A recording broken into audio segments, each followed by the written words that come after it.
campaigner. Amran Abdundi, Kenya. Amran Abdundi is a women's rights activist based in northeastern Kenya. She founded the Frontier Indigenous Network, an organisation which mobilises female peace builders and activists to map out local conflict, pursue arms traffickers, and set up shelters along the dangerous border with Somalia. Frontier Indigenous Network offers first aid to the injured and supports women and girls who have been raped by moving them to safer parts of Kenya. Despite a number of death threats, Abdundi has also mobilised women to rise against the area's terrorist organisations, using women-only radio listening groups as a way of educating and empowering those women in remote areas. Amran Abundi was a standout candidate for me. She is doing something incredibly powerful in unbelievably complicated and dangerous situation. I found that incredibly inspiring and humbling. Abdul Mujib Khalvatkar, Afghanistan.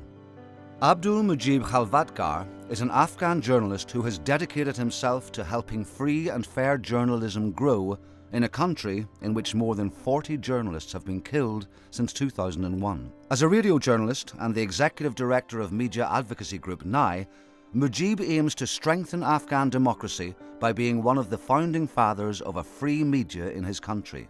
NAI has offered basic training to around 10,000 Afghan journalists, runs an all-female radio station, and has been behind several successful campaigns against government laws that threaten to stifle Afghan press freedom. In an environment like Afghanistan, he's not just standing up as a journalist himself, he's allowing a whole cohort of individuals to stand up with him. This is very important work. Rechts gegen Rechts and Zentrum Demokratischer Kultur, Germany. ZDK is an anti-extremist organisation set up in 2003, which has teams targeting and seeking to rehabilitate both neo-Nazi and jihadi individuals. Rechts gegen Rechts is one brainchild of ZDK employee Fabian Wichmann, whose humorous and clever campaigning activities have offered inspiration and drawn acclaim across Europe. In November 2014, 250 neo-Nazis gathered for their annual march in Wunsiedel, the small German town where Rudolf Hess was buried. Unbeknownst to them, Fabian had organised local businesses to donate €10 for every metre walked by the neo-Nazis, who were therefore doing a €12,000 sponsored walk against themselves. There's amazing humour, but also clarity of perspective in their approach, and I think their voices need to be heard all around the world. I do believe that the impact of their work, particularly among young people, is going to be massive. Yaman Akdeniz and Kerem Altıparmak, Turkey. Yaman Akdeniz and Kerem Altıparmak are cyber law experts and internet rights activists who have campaigned vigorously against the Turkish government's increasingly restrictive internet access laws. In 2014, the Turkish government extended the reach of already controversial new internet legislation and immediately used it to block Twitter and YouTube. Akdeniz and Altıparmak took their government to the highest court in Turkey, eventually helping to overturn the Twitter ban. YouTube was reactivated soon after.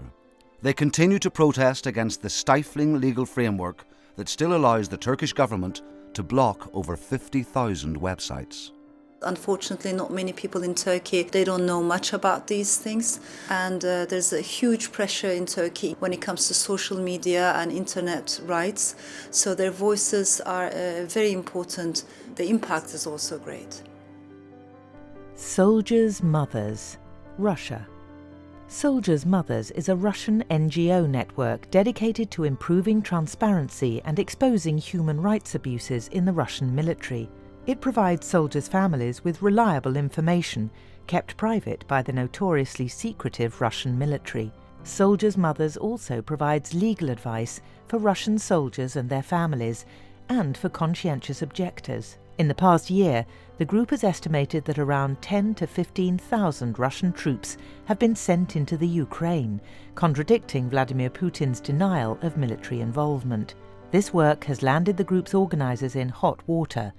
But an escalating campaign of threats, defamation and arrests has so far failed to silence them. First of all, it shows the power, the universal power of mothers and motherhood, and the force that it brings people. This is citizens again, raising up and trying to get the truth out.